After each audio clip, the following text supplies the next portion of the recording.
Okay, recording's on. Okay. Okay. So that's one of the questions that people have had on chapter 10. If you've had it, you're not alone. Okay. The other one people have a question about is how to do the residuals, saving the residuals. So let me get into our assignment 10. Yes, let me push. Oh my gosh. How hard is it to get your computer up and running? Yeah, really. How many times do you have to send yourself a push to be able to log in to every single thing in the world? Okay. Okay.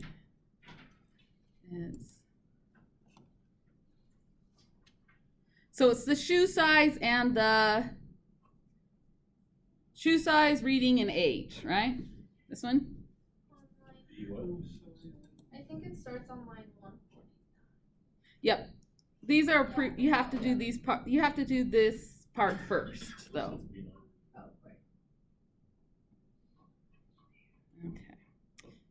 Okay. So here is the first part, which we have to do these before we can get to the residuals.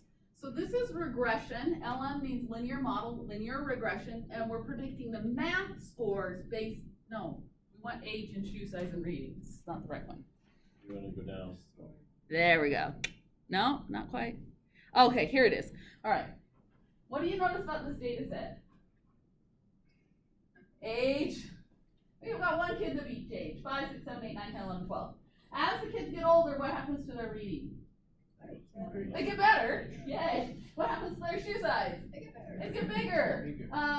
So age is the explanatory predictor of both of these. The age is the causal factor for both of these.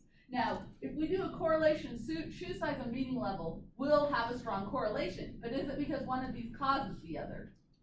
No, it's because of the age, the third factor, the confounding factor. So we're supposed to do two models, to do a model twice, predicting shoe and reading level, each one in turn, using age as the predictor. So here's the first one. We're predicting shoe size based on age. Okay. So this is the output we get from the regression. Now, how would we write the regression line?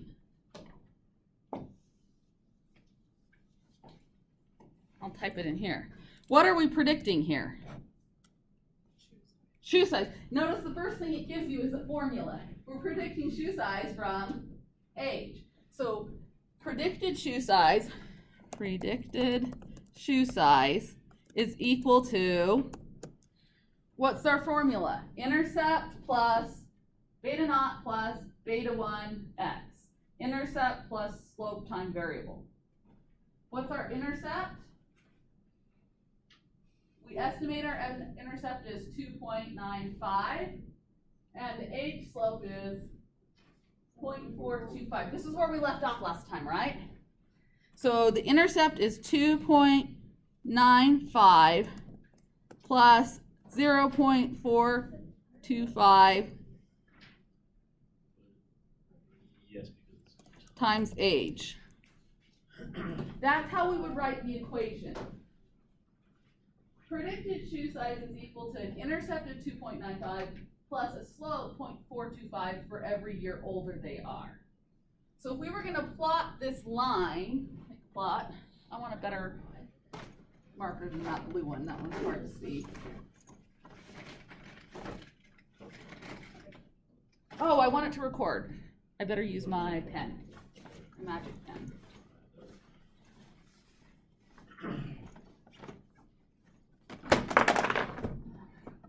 Here we go. Oh, they changed this thing, right? That happened last time I went to do this. Oh, this was dead, that's right. Okay.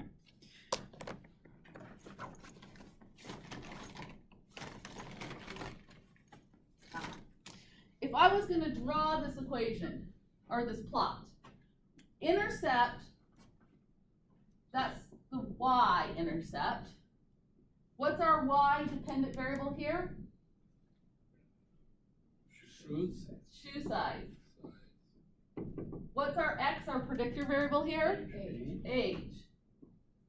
So our y-intercept is what number? 2.95. So our line has to cross the y-axis at 2.95. That's our y-intercept. And then what's our slope? 0.425. 0.425. So what does that slope tell us? The slope is, what was that? Slope is rise over run. Rise over run. Now we've got the number 0.425. How do I make that number a fraction? Really, really quick. Over, let's keep the decimal there. Over 1. That's the easiest way to make it a fraction. So we're going to rise. Rising is in what direction? So that's shoe size. And what's running in? What are the units? Age in years. So we are going to go, now this is positive, so we're going to go up 0.425 in shoe size for every 1 year older. So this is the intercept. If I extend my axes out, what age is this? Right here. That's age 0. So if I go running 1 year, so this would be 1 year old, what's going to happen to my shoe size if I go over 1? We go to go up. This is 1 year. We go up 0.425 shoe size. And that would get us another point. And then we can do slope again. So we go over to 2 years old and we go up another 0.425. And that's how we would make our regression line. So 0.425 is the rise that the line goes up every time we go over 1 year older. So the slope tells you how far to go up every time you go over 1 unit. And these units are years. This is the slope. Okay, so the way that we read these results is we say, predicted shoe size is 2.95 plus 0.425 for every year old they are. So how would I get the predicted shoe size for a 10-year-old?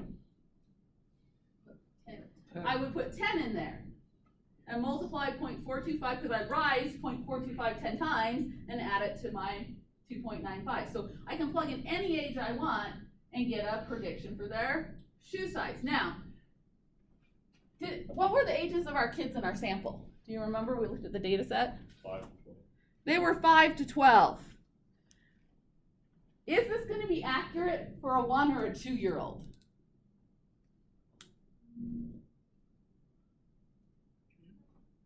Maybe.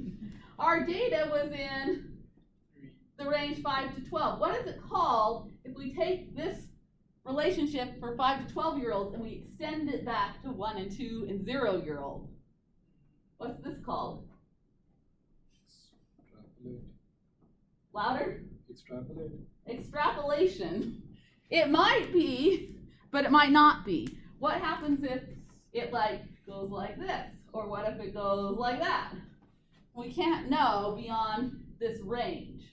So the y-intercept is a mathematical value, but it's not necessarily a good prediction for 0 years old, because no one in our sample was 0 years old. Because of that, we don't really, oh, I scrolled down. We don't really care if it's statistically significant, but we need that number, okay? So this is always going to say intercept first, and then it's always going to say the names of our predictors. We only have one predictor here. So the estimates tell you the values. Each of those estimates has a standard error You take the estimate divided by the standard error, you get the p-value, look it up in the table, you get the p-value. It did all the work for you. Aren't you glad? What we're concerned with, are they significant? Is this intercept significant? Yes. That means that it's not at 0 right here. It is above 0. But no one's 0 years old, so that doesn't really make a difference. It doesn't matter. It's kind of irrelevant. This slope, is that significant? Yes. That's very important. That tells us, does it increase, does shoe size increase or decrease as they age? So yes, as kids get older, they definitely do have evidence that their shoe size gets bigger. Okay, so we need those numbers. What numbers are they? 2.95, 0.425 to get predictions. So I'm going to skip this one down here, and I'm going to come down here. So in this chunk, I think it's around line 166. Might be different on yours because I've got stuff typed in. This is the answer key.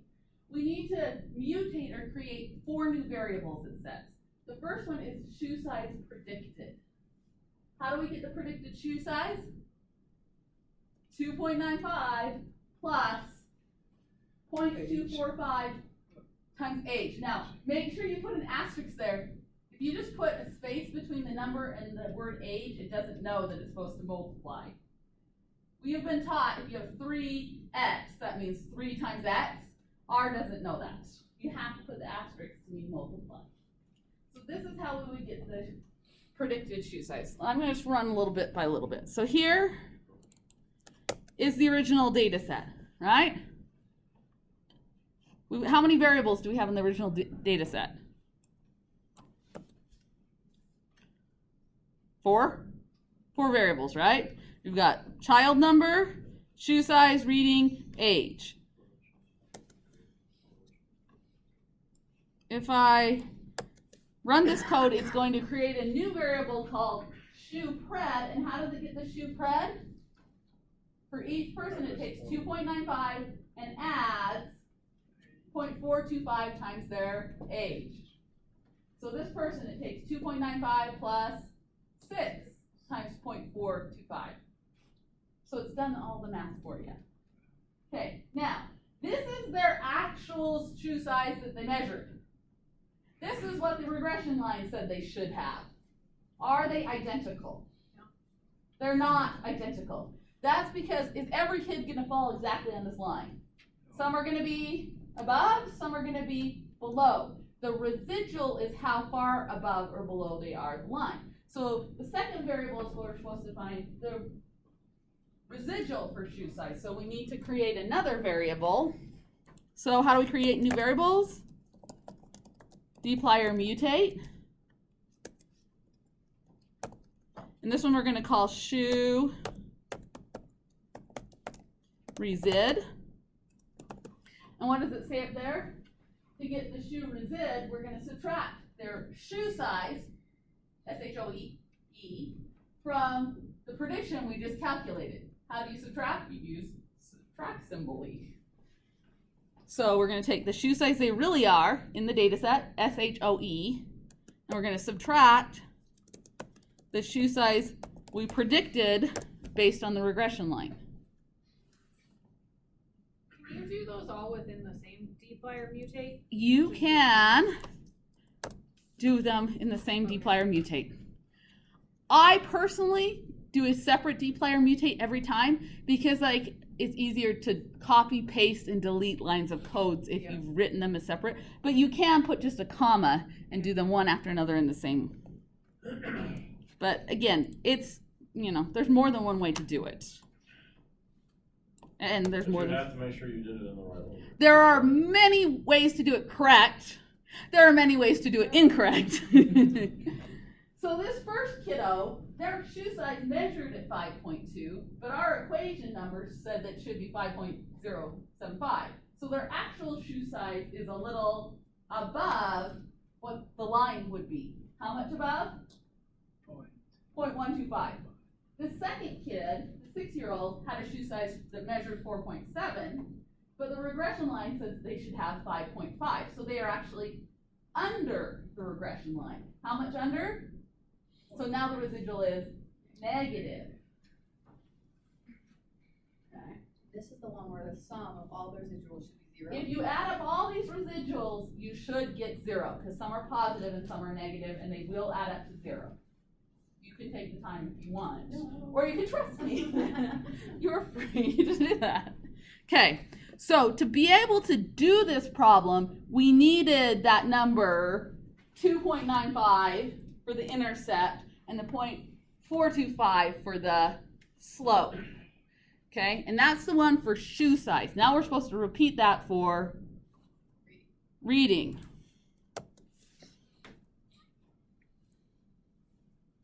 Okay. What's the intercept here? This time the intercept is a negative number, and the slope's actually a bigger number. How would that look if we were to make a plot? Now we're doing reading level and age in years. So what's our intercept now? Negative 2.7. Is it okay if it's a negative prediction? Yes. Why? Reading. It's for 0-year-olds, right? So, and then we're going to go up from there because it's a positive slope.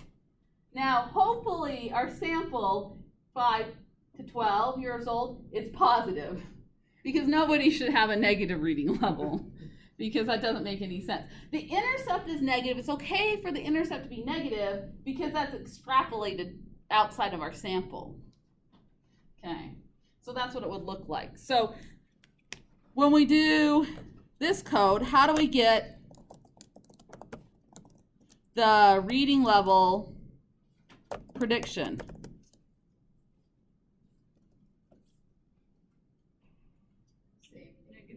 Negative 2.7488. 2.7488.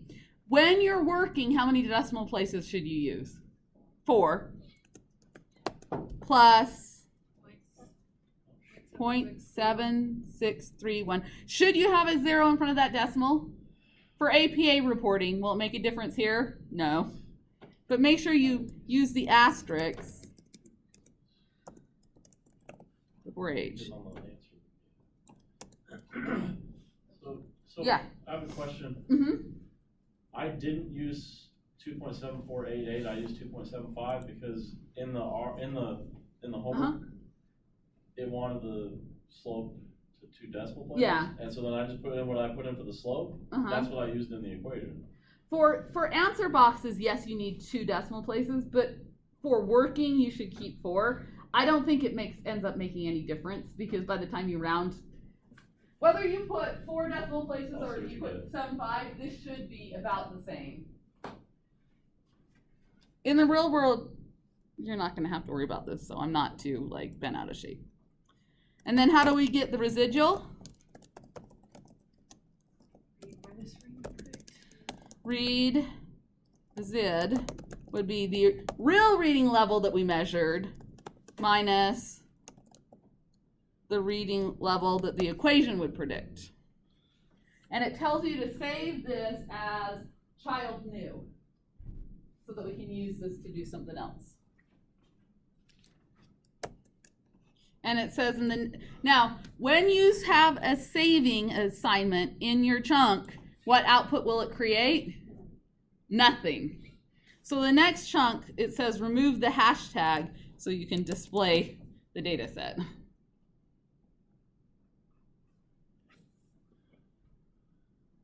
Does make a difference. Because my first reading grid is 1.065. Okay. Send me an email and I'll make it sure that it's marked right. You don't have to go back. If you've already submitted it, don't worry about it. I haven't submitted it, but I've already done it. I don't want to do it again. Yeah, just email me.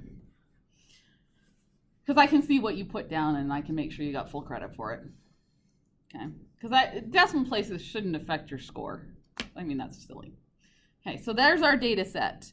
So we have the original data set here, and we've appended or added onto the data set 4 new variables. Your prediction and your residual for shoe size, and your prediction and your residual for shoe size.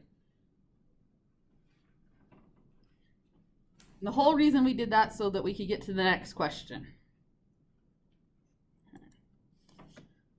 So first it asks you to do the correlation between the measured shoe size and the measured reading level. And then it says, follows up and says, now do the correlation with the 2 residuals, the residual on shoe size and the residual on reading level. Only if you haven't done this yet, do you think they'll be the same?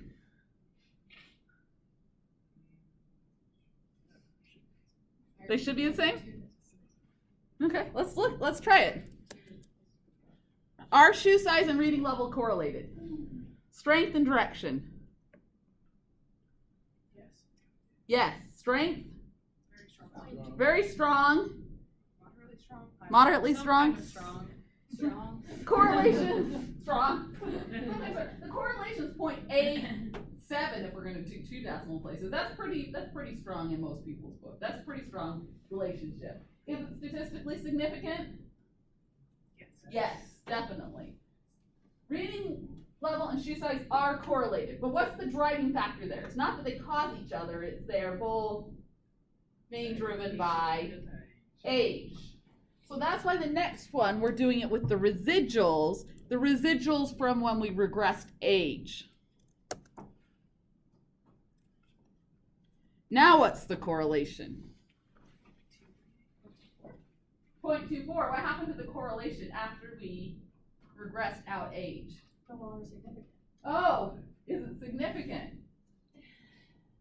No. So this is what's called the partial correlation. We've essentially taken out the effect of age. So yeah, in our data set, we saw an association between shoe size and reading level, but that relationship was driven by age, the effect of age. When we do these residuals, now these residuals are coming from regressions where these were the 2 outcomes, and what was the predictor in both of these? Age. So this is what's left over after we take age out of the running. And we see that they're no longer, after accounting for age, shoe size and reading level are not correlated. If you had kids that were all the same age, like a whole bunch of 8-year-olds, shoe size is not gonna have a whole lot of anything to do with their reading level. There's gonna be no connection. That was the whole point of that question, to show you about partial correlations. And that's one that I always go over with in class because I don't know how you would get that without talking it through. Yeah.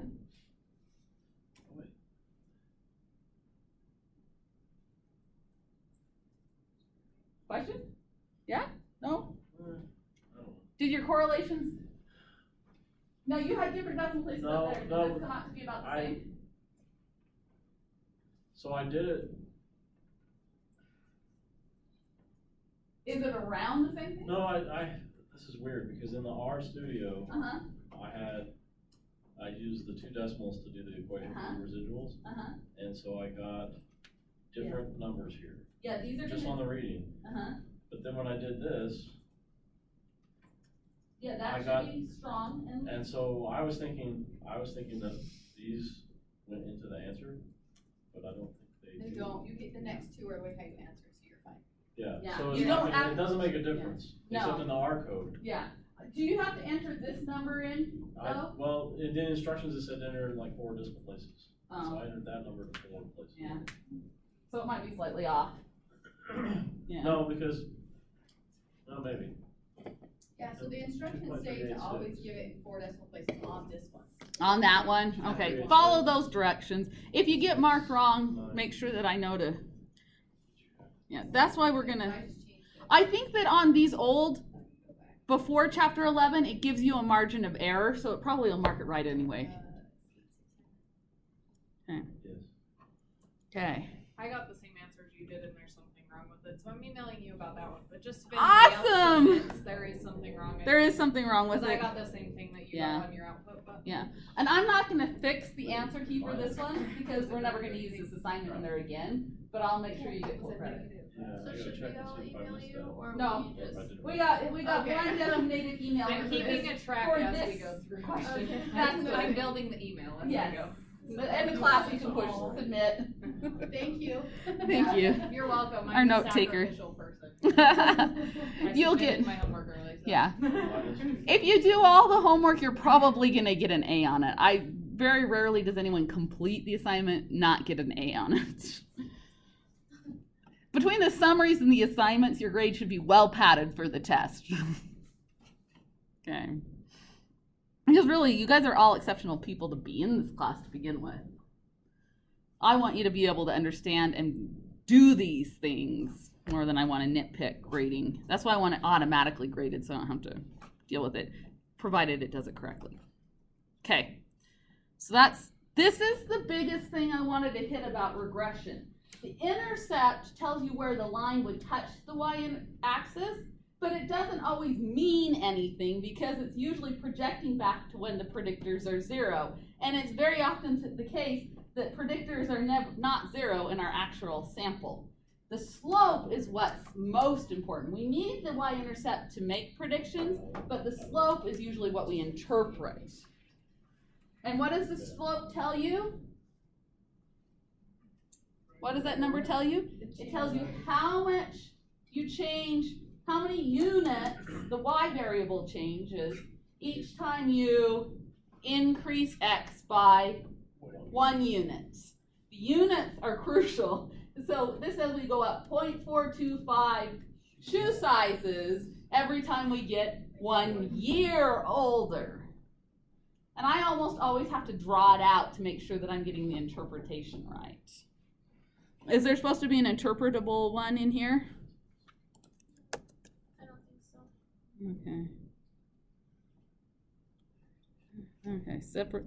Okay, this is the next one. So this is Eno's data set. We're supposed to look at anxiety, pre-quiz anxiety based on phobia. So the pre-quiz anxiety is when we say, hey, we're having a pop quiz today. And everybody goes, is phobia related to pre-quiz anxiety level?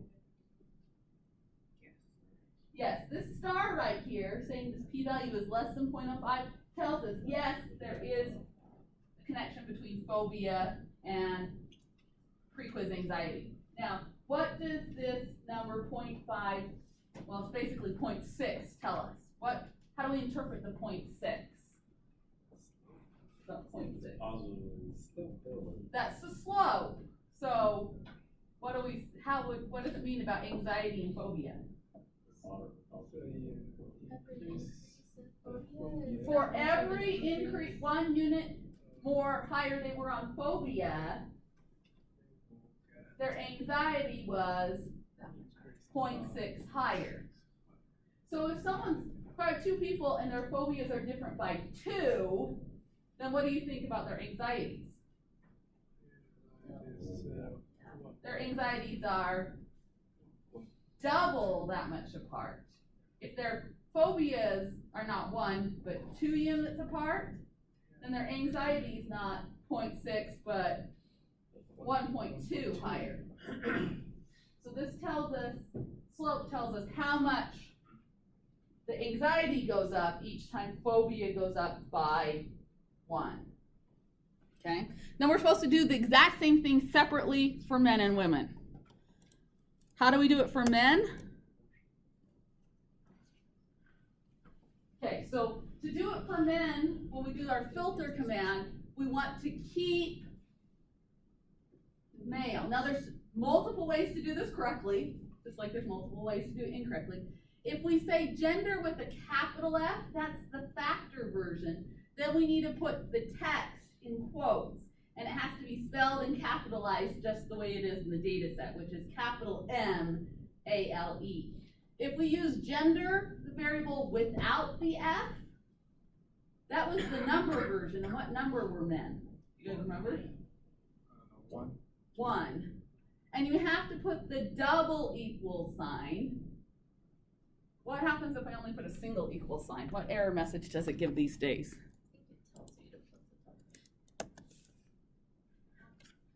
If you put one equal, it says, do you need a double equals? It did that to me, I was three too. Yeah. Like, hey, I'm Because it wants to keep those where gender is equal to. So that's why the double. We want to know if it is equal to. Okay. What do you notice about when we restricted just the males? That's a different number. It's not significant. So when phobia goes up, what happens to anxiety? It might be nothing, because this says, this is testing, is this different than 0? It could be 0. So when the slope is not significant, that's saying, that slope might as well be 0. So no matter how far you go up in the phobia, your anxiety, pretty stable. So I think, here's what it says on the question. For which gender should you not really be making predictions at all? Let's look at female. Look, there's female. Keeping female. There's our slope. What's our p-value? It's pretty close to 0.5. That's why it gives us this little dot. You notice it says 3 stars means your p-value is less than 0.001, 2 stars less than 0.01, 1 star less than 0.05. A dot means it's less than 0.10. So is this really statistically significant? But it's pretty close. So does anxiety go up with phobia for women? Yeah, it's like this. What about for men? No. So which one of these regression lines should you not be using for predictions? Males. Why?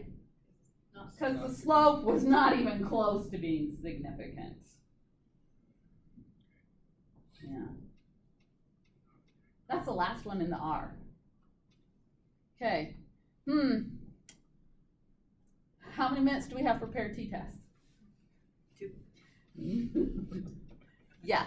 So I better make a recording tonight. The good news is it's basically doing a couple chapters ago the one sample t-test. You've read the book. A lot of you started the homework. I will make a recording and I will be here Wednesday to talk about it during class time, okay? And if you have homework questions, what can you do? Email me or put it on the discussion board, or come Wednesday, or see if we can Zoom. Like outside, especially evening time, my husband's out of town this whole week, so once the kids go to bed, I'm like on the computer. So doing this kind of stuff. So you can, if you email me, there's a good chance in the evening I could jump on Zoom and that's like Skype, and we could talk through one of these things too, okay? And just to clarify, the test goes up to chapter 10? It goes through 11. Through 11. It includes chapter 11. Okay. Yes, the paired samples t-test is on the test. Okay. Now, will it include the stuff from exam 1? Not on purpose, but we talked about what a p-value was back then, and now we're using p-values. So it's like snowballed, but I'm not going to ask you chapter 2 questions on purpose, but they might, things the concepts continue forward, yeah. But it will cover whatever we've covered since we had Unit 1 test, Exam 1, through and including Chapter 11 paired samples t-test. Did you say chapter 11's due Wednesday night, or that's? I will make it due when the test is due, at the end of spring break, so that's like the 8th. In fact, so I don't forget, well, first I'm going to turn off the recording.